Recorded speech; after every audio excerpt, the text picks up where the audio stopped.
Oh, hello.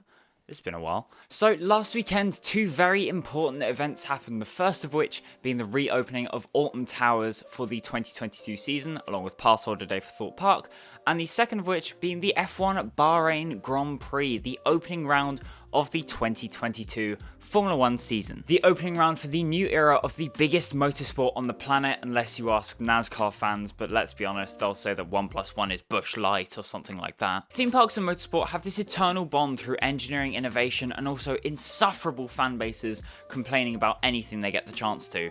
Having said that, move those claw machines. When you really start to think about it, there's more links between theme parks and motorsport than you first might realise. I mean, they're both hunks of metal going around curvy long tracks at unnecessarily high speeds. Both involve said things being on said tracks because bad things happen when they aren't. And I'm not entirely sure that my grandma likes me being involved in either of them. To cut it short, there are a lot of crossovers between theme parks and racing, and I am going to talk about some of the choice cuts today. So, let's get into the heavy crossover between theme parks and motorsport.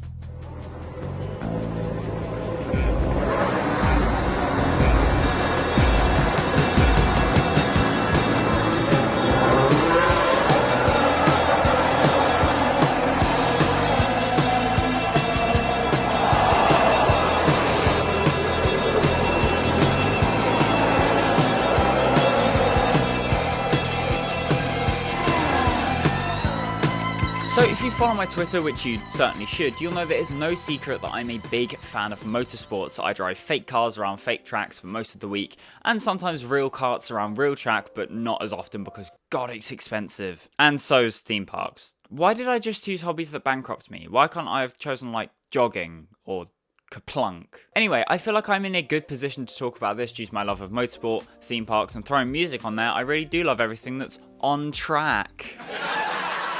Stop. Anyway, we'll start with the most easy to describe link. There are multiple examples of theme parks that sit directly next to racetracks, a very recent example of which is Cotaland at Circuit of the Americas, which is building the first Gerstlauer to include a stall over the road.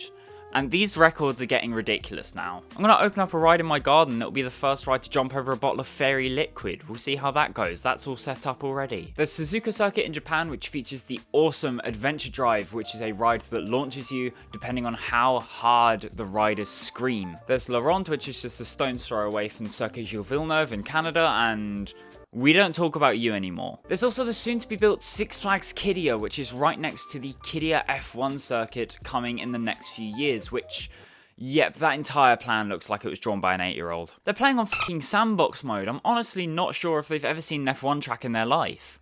Or a theme park for that matter.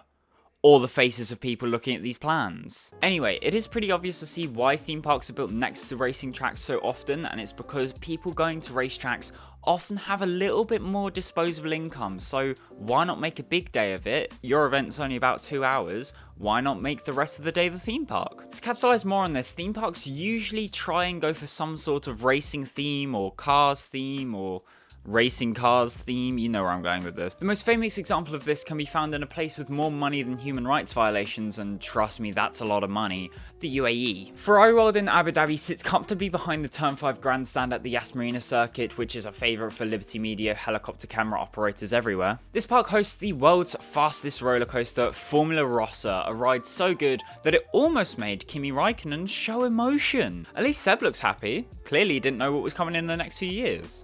Wait, maybe the seat has a curse. Another ride themed to the Maranello Melons is Red Force at Ferrari Land, which is attached to Portaventura in Spain. Acting as a giant invasive advertising board to the rest of Catalonia, it's the worst thing a Ferrari logo has been slapped in since their 2020 car.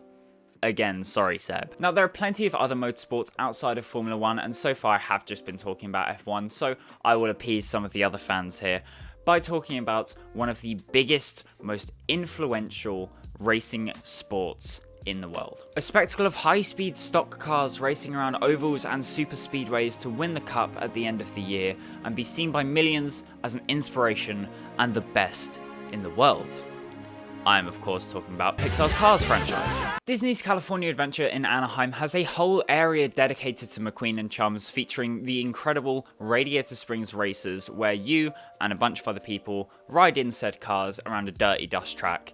and it really puts the whole anatomy of that series into perspective. There's also Rita at Alton Towers, which is a hot rod, but it's themed to a rally, or it used to be at least. But I guess like putting Group B on the front might have been a bit, but we'll move on, we'll let it slide. There's Top Thrill Dragster, which is a dragster. I don't think you could have seen that coming. And also, of course, Stealth, which is just a fast car around a speedway.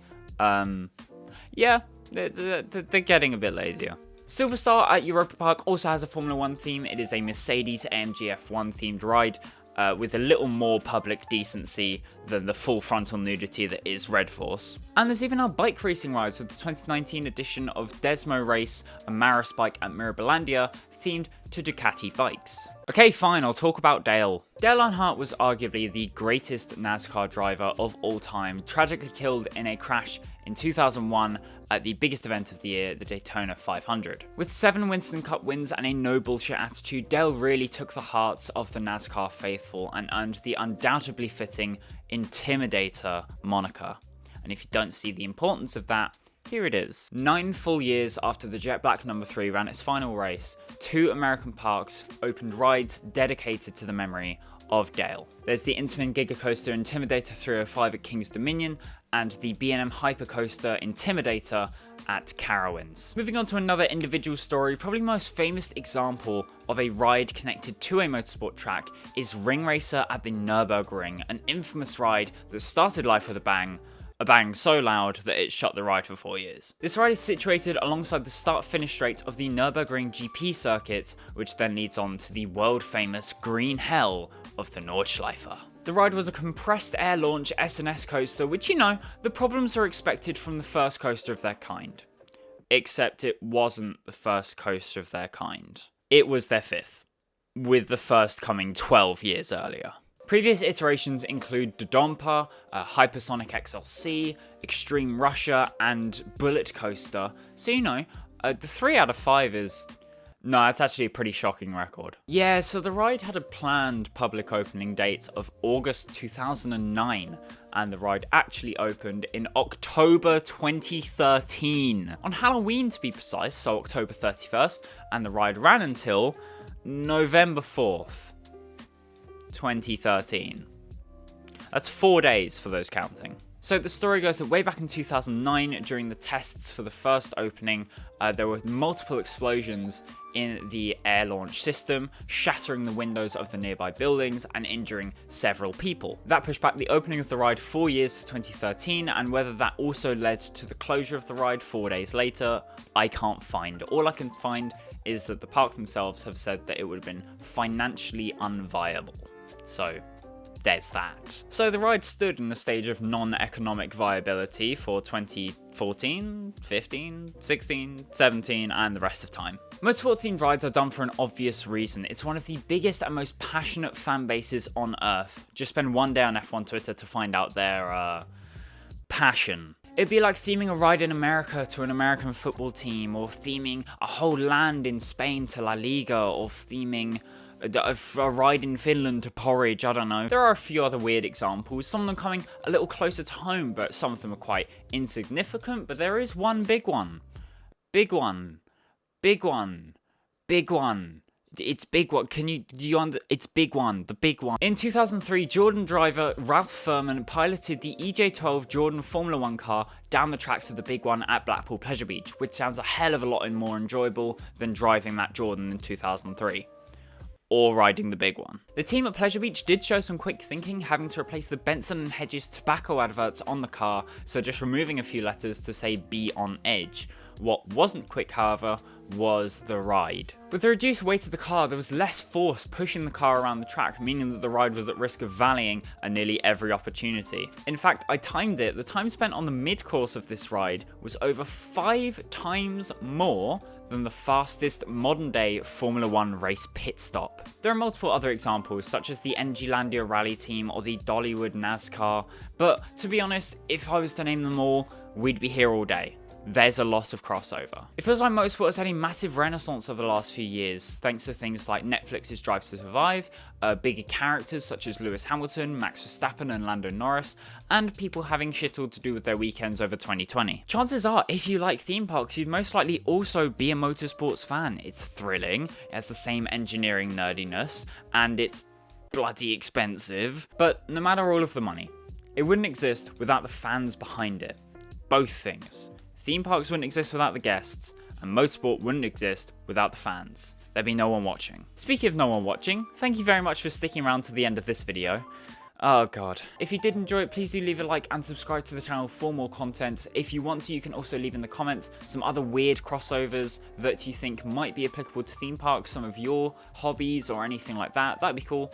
I can have a research into that and try and make a video off it. And if you are a motorsport fan, please do let me know your favourite flavour of motorsport and who your favourite driver / rider is. I'm sure it'll cause no arguments whatsoever. But hey, play nice, we're here for a good time. With all that being said, thank you very much for watching, and I will see you very soon.